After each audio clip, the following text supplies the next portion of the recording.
Maraming magbabalik kapamilya sa 2026. Habang papalapit ang 2026, umiigting ang mga espekulasyon at excitement sa showbiz world dahil sa posibilidad na maraming dating kapamilya stars ang muling babalik sa ABS-CBN.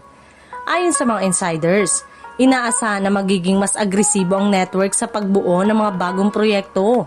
Kaya't unti-unti nang lumalakas ang usaping balik ABS-CBN ng ilang artista. Isa sa mga dahilan ng pagdagsa ng mga balitang pagbabalik ay ang sunod-sunod na partnership ng ABS-CBN mula sa streaming platform hanggang sa TV collaboration. Dahil dito, nagiging mas attractive muli ang network para sa mga artistang naghahanap ng mas malawak na exposure at mas malalaking proyekto.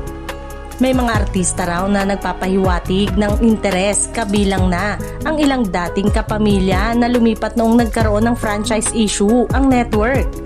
Ngayon, matapos mag-stabilize ang operasyon at dumami ang bagong platform, nagkaroon sila ng green light para muling bumalik sa tahanan na nagpasikat sa kanila. Inaasahang pagpasok ng 2026 ay magkakaroon ng ilang major announcement, mga pangalan na siguradong ikagugulat at ikatutuwa ng fans.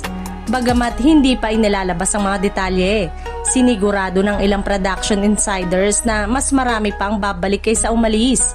Kung magpapatuloy ang momentum na ito, malaki ang posibilidad na maging isa sa pinakamalalaking taon ng ABS-CBN ang 2026.